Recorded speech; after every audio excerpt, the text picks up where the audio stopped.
a money fight, I get you, and you want to make money. But at some point in time, if you keep telling us that you're taking boxing seriously and you want to be recognized as a big-time boxer / fighter, you're going to have to fight somebody closer to your age who is a contender at the very least. Jake Paul fight announcement, another circus act, another clown show. A fight between Jake Paul and Gervonta Tank Davis has been announced as an exhibition fight. A fight that I couldn't believe, that was too insane and honestly just baffling to think would be a real fight in 2025. Remind you that combat sports are the craziest sports on the planet. Stephen A. Smith wasted no words when reacting to the announcement of Jake Paul versus Gervonta Tank Davis, calling it nothing short of a circus. He admitted that Jake Paul is a brilliant self-promoter who knows how to turn fights into spectacles, but argued that boxing deserves more than showmanship. For Smith, Paul's matchup should at least make sense from a competitive standpoint, not just serve as shock value entertainment. To him, this fight is less about competition and more about spectacle. I've always been a fan of Jake because I think that what Jake tries to do for the sport of boxing, I think people don't realize the importance of him being able to promote for himself and not being reliant on the promoters who I believe has held the sport hostage. The only critique I've ever given Jake, I just want Jake to fight boxers. Like Nate Diaz, we know his reputation, we know the man can fight, we know in the octagon he could be something special, but we know you breathe on him, he starts bleeding. It's a fair critique, and you know what, he should fight boxers, but then again, should he? Because I'll tell you what, if you're a human, you can rake in $6 to $10 million fighting people that you know you're going to beat, and you want to build a resume and a record that's impressive, a good highlight reel, you got to be competing about this shit. Jake's 25, 26, he's got so much time. Yeah, but what I'm saying is, I get where you coming from. All I'm saying is, we don't know your skill set because you haven't been in there with anybody really skilled. Many analysts echoed the same sentiment, dismissing Jake Paul's latest matchup as another circus act in his unconventional boxing journey. They argue that most of Paul's fights lack logical matchmaking or true competitive balance. Rather than testing himself against opponents who align with his weight class or style, Paul continues to chase unusual fights designed to grab attention. To experts, this makes his bouts entertaining for casual fans but keeps them far from being taken seriously as true boxing contests. Performance. Jake Paul won the fight, but yeah, that was that. This time, Jake Paul is to take on Tank Davis. Tank Davis, he was recently in the news for being arrested for a domestic violence incident involving one of his kids' mother. He was alleged to have slapped her about the place. The charges were later dropped, to be fair to him, but yeah, that was when he was last in the news. What is interesting is just a couple of months ago, Tank Davis was saying openly that he lost his passion for boxing and that he wanted time away from the sport. There was speculation that he might even retire as he was experiencing extreme mental fatigue from boxing, depression, and there were mental health concerns over it. However, I guess the opportunity to earn a truck full of money fighting a completely worthless exhibition fight against Jake Paul was enough to make him change his mind about boxing. Funny that, isn't it? But you know what, I'm not even going to waste your time on my critiquing this utter nonsense. Suffice to say that this so-called fight we're talking about is an exhibition, and it pits Jake Paul, who is a cruiserweight by the way, weighs in excess of 200 pounds, and Tank Davis, who is, was the WBA lightweight champion, who weighs in at about 135 pounds when he fights. So that's a disparity of some 65 pounds. In old money, that's about 4.5 stone. There's also a significant difference in height. Jake Paul is roughly, 6'1", 2. Gervonta Davis is 5'5" at best. So, there's a height disparity there of some 8 inches. The news officially broke when Ring Magazine tweeted the stunning announcement: Jake Paul will face Gervonta Tank Davis on November 14th at State Farm Arena in Atlanta.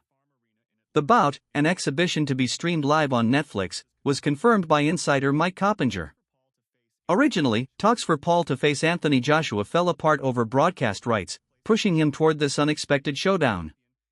The matchup has sparked heated debate across the boxing world. Paul's last fight was at 200 pounds, while Davis reigns as a champion at 135. The sheer size difference has fans questioning fairness, while others see it purely as entertainment. Paul, however, has been relentless in shaping his own boxing narrative. By investing his own money and leveraging his massive following, he has managed to force fights into existence that few believed possible. While critics dismiss his path as unorthodox, others argue that his financial clout and determination have brought new attention and audiences to the sport. This latest fight, one no one thought would materialize, proves just how far Paul is willing to go to keep shaking up boxing. But again, if it makes dollars, it makes sense, and we've seen that Jake will kind of bounce in between doing these entertainment fights and then, trying to push toward his goal of ingraining himself in the sport of boxing, and kind of does both of them. So it's kind of a weird place to be, because he wants the respect of the boxing fans and the boxing hierarchy and hardcore boxing people, but at the same time, he'll gain some of that and then lose some of it. It's like a seesaw of his fights. Like one fight, like, okay, that's a real fight, or that's a real fighter. And he'll go and he'll win the fight. Julio Cesar Chavez, real fighter, maybe past his prime, whatever, but Jake goes and wins that fight pretty easily, and then gets a lot of respect, gets a lot of the boxing hardcore love. And you have these talks about him fighting Anthony Joshua, and that was going to get even more respect. More people were like, that's fucking crazy. What are you doing? Myself included. That seemed like a massive risk, but a lot of people were like, okay, fair play. Anthony Joshua, that's a real heavyweight. If Jake wants to fight him, he's a psycho, but fair play. And then you announce this one, and it's like, well, that's the same thing people have been saying about Jake for years, so it's a weird spot to be in for him for sure. But I talked about this not being the first choice, and I don't think it was, because Coppinger reports next that talks for Jake Paul to face Anthony Joshua collapsed over network issues. Now, we had all heard the talks, and they were pretty public, from Eddie Hearn, from Jake. Nakisa Badarian, Jake's manager, was over in the UK on, I think, Sky Sports, talking about the fight and saying how it was a real possibility and they were really starting to work on it. And now Mike Coppinger says that the talks for Jake and Joshua fell apart over broadcasting issues. Shortly after, Jake Paul confirmed the fight on Instagram, writing, "Size versus speed, power versus precision. One will rise and one will fall in Atlanta." Live globally only on Netflix, Friday, November 14th. His post sent anticipation soaring, instantly making the exhibition one of the most talked about events worldwide. Legendary trainer Teddy Atlas also weighed in. While acknowledging the controversy, Atlas gave Paul credit for securing the fights he wants. He stressed that this doesn't happen by accident, it requires persistence, investment, and a willingness to sacrifice stability for the spotlight.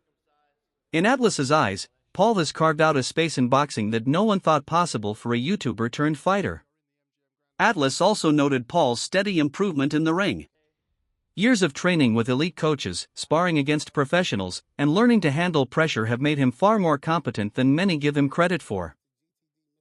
While purists continue to mock him, Atlas argued that much of the criticism overlooks the effort and results Paul has produced. To him, Jake Paul's journey is proof that dedication and investment can open doors, even in the toughest sport in the world. That I gave too much credit to Paul. Why? He's done a hell of a job to put himself in this position. He sold himself, he sold his dream, he took his dream, he took his idea, and he put it out there, and he made it happen. Give him credit for that. And he made it happen. And he took risk along the way. Yeah, he picked his spots. He's in the driver's seat. He gets to pick his spots. He's the one bringing the money. He's the one promoting. Yeah, he's the name. He made himself that, coming from where he came from, with all his followers and the whole thing, and just the uniqueness of what he was doing. But he has learned along the way. He's not a top guy yet. No, I don't know that he ever will be. He didn't have that amateur background and the things that you usually need to be a top guy. But he has improved. He is a work in progress. He is a guy that we got to give him credit that he's respected the sport. He went out there, he worked hard at it, and he's gotten himself into this position. Having said all of that, this might be a step too far. Now, when I say it, I try to be responsible. I've been in this game 50 years, so I know where not to step. where you could twist an ankle, or worse, you could break a leg or fall down. When I say that with the understanding, too, that Joshua's coming off being knocked out. The team at TalkSport reacted strongly, blasting the matchup as a completely unbalanced fight. Their primary concern is the enormous weight disparity. Gervonta Davis, a natural lightweight at 135 pounds, has built his reputation as a knockout artist in his division. But stepping up against Jake Paul, who walks around near 195 pounds, strikes them as both unfair and unrealistic. This criticism ties into a recurring theme surrounding Paul's matchmaking. Many argue that he selects opponents who are either undersized, past their prime, or not true boxers. While Davis is undoubtedly in his prime, the size gap is glaring. For TalkSport, this raises the question, can this fight really be considered meaningful competition, or is it just another spectacle designed to grab attention? Netflix, and that's probably where the problem was. So I think that fight is sort of like dead and buried in the water. And we get Gervonta Davis, man, like you guys said it. He's a 135-pound world champion, lightweight world champion. The guy's my height. He's 5'5", and Jake Paul is a cruiserweight. You know, who walks around at sort of like 15 stone. So, and it's an exhibition. So look, if you buy into that, then yeah, fine. But it's not one for me. Spence, let me ask you this: if you were European champion, right? Yes. Before you had to retire, so that you were European champion. If you were, how tall are you? What are you at? 4'8", 4'9"? 5'5". 5'5". Okay. If you were in your pomp at European champion and you were 5'5" and you were fighting Jake Paul, would you fancy your chances? Absolutely. I think definitely. I think I fancy my chances. I think Gervonta Davis actually beats him as well. He's one of the pound-for-pound best fighters in the world at lightweight. But it's a bit of a weird one, isn't it? It's like you've got a guy of 5'5" boxing a guy of 6 foot plus. Cruiserweight, yeah, it's just all a little bit odd. I feel if they're going to do an exhibition, perhaps Jake should have picked someone more his size. Look, his last fight against Julio Cesar Chavez Jr. Was at cruiserweight. Chavez Jr. was a former world champion at middleweight himself, and that sort of made sense. And it was a good win for Jake Paul. You know, he come out there and he beats an ex-world champion. He gets a little bit of credibility, and you go, right, now you're heading in the right direction. Analysts from Boxing Scene weighed in, stressing that this matchup is far from a win-win situation for Gervonta Davis. Despite being the smaller man, Davis carries an undefeated record and a reputation for devastating knockout power. But stepping into the ring against a much bigger opponent comes with serious risk. If Davis loses, critics will say he was simply outsized.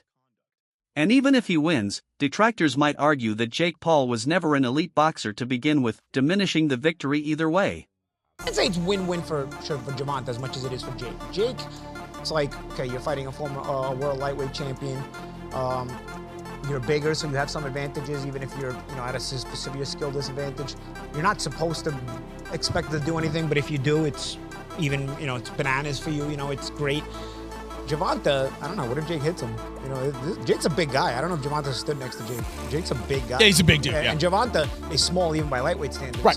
So it is a little bit of a David and Goliath fight. It's just, the David character in Gervonta is much, much more skilled. But I guess there's, that's the thought process. As far as what it does for boxing, well, absolutely nothing. But then again, what have Gervonta Davis and Jake Paul really done for boxing in the ring aspect? Because Jake, Very good promoter. I am a believer in Jake as a promoter, and I think that he has a future as a promoter, and I think he's done very well as a promoter, and I think his company has done some very good things for the sport, and for young fighters, and for brewing talent and making good fights on that basis. But as far as from fighters' perspective, what they do for boxing from a fighter's perspective, I don't think Gervonta Davis has ever done anything for boxing, honestly. Like I feel like TV has just in this generation, they just create stars, and then they just tell you, okay, we're gonna make this guy the star. It's like they're pre-created, and then they just tell you.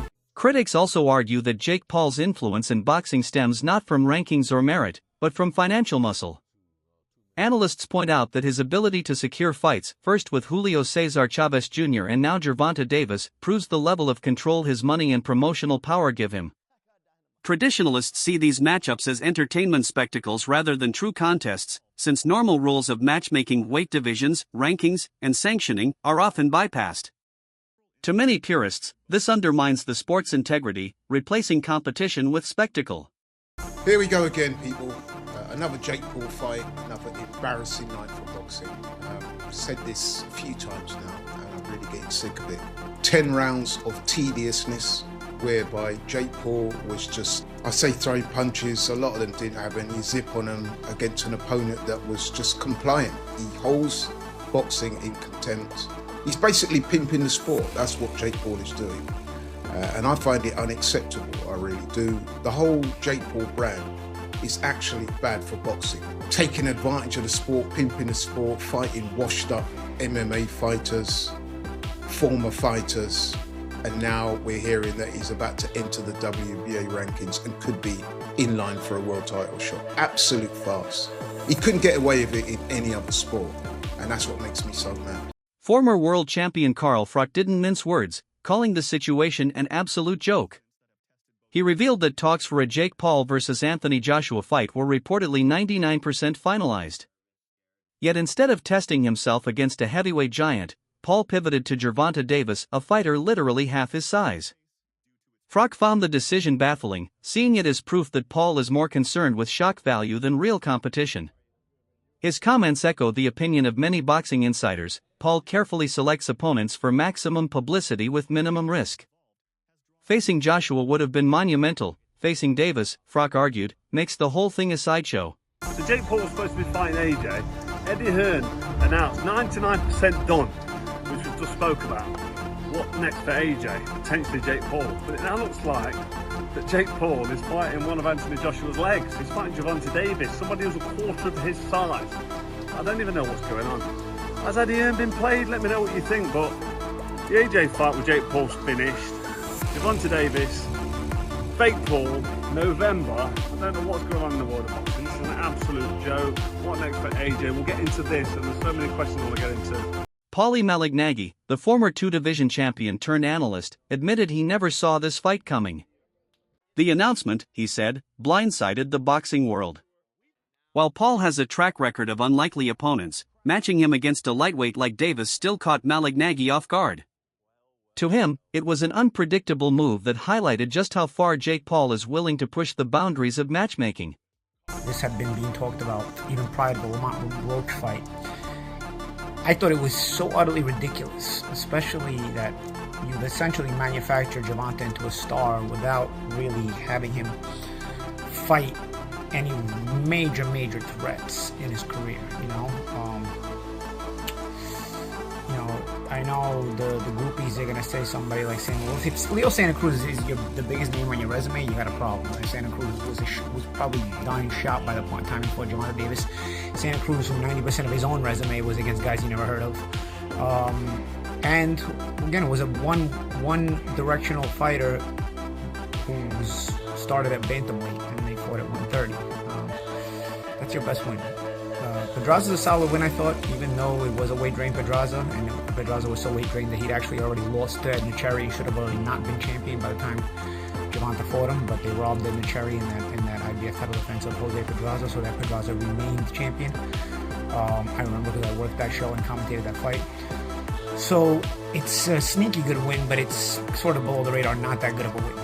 Weight-drained Pedraza, a Pedraza who went up to lightweight and actually fought better once he didn't have to weight-drain himself, and who had been struggling already at 130 prior to being knocked out by Davis. Like I said, he'd already lost to Cherry and was lucky to keep the title in the Cherry fight at 130. So Cherry reminded me of a guy that I beat way back in the day. I don't know. It's I beat him easily. Like 9 out of 10 rounds, 10 out of 10 rounds, something like that. I don't know. I really don't know what to make of this, man. I sure as hell love to hear the comments. It's gonna generate curiosity for sure. Jake Paul is huge. I mean, this is like, he's gonna be almost a foot bigger than Gervonta Davis. This is an exhibition, so there's not gonna be an official winner unless it's a stoppage. So things like glove size, ring size still has to be dictated and figured out. I don't know. I don't know what you do with this. I don't know what boxing's coming to. This is what happens when you manufacture a star instead of letting stars organically create themselves. Daniel Cormier, UFC legend and respected analyst, offered a different perspective. He pointed out that Jake Paul's fight with Mike Tyson on Netflix broke the internet, setting the stage for massive crossover spectacles. Now, with Davis on Netflix as well, Paul is proving he can create events that capture mainstream attention far beyond boxing's traditional audience. For Cormier, this makes Jake Paul an undeniable figure, whether fans like him or not. He also argued that Paul deserves more credit for his effort. He trains seriously, takes risks in the ring, and continually raises the stakes with each fight. While critics dismiss him as just a social media star, Cormier insists Paul's growing skill set and ability to bring global attention are valuable to the sport. Love him or hate him, Paul has changed the conversation around boxing, and that, in itself, is a kind of success. Woodley, twice. Big numbers. Jake Paul fought against Tommy Fury. Big numbers. Jake Paul, who I believe, and I have told you guys this time and time again, he's much better than people give him credit for. One, Jake Paul is not an amateur fighter, like some try to say. Jake Paul has money, so Jake Paul is getting trained by the best boxing coaches that money can buy. He's full-time boxing. There are a lot of people that say he may do some other stuff. I don't know who he was going to fight that was saying that he was juiced up and he was ignoring him. Or was it Logan Paul? One of them. But at the end of the day, this kid's training to be the best fighter in the world, or the best as he can be, and he understands what losing would do to the perception of who he is in fighting. We were yelling so much about him fighting someone. Fight somebody your size. Fight somebody, a real boxer. Stop fighting MMA guys. There were so many things that people were mad about in regards to his level of competition and the people he was competing against. Well, today we learned that Jake Paul has his next opponent. His next opponent is by far the most credentialed guy actively. Many want to jump down my throat and say, well, Mike Tyson is actively. That's it for today's video. Stay tuned for more updates.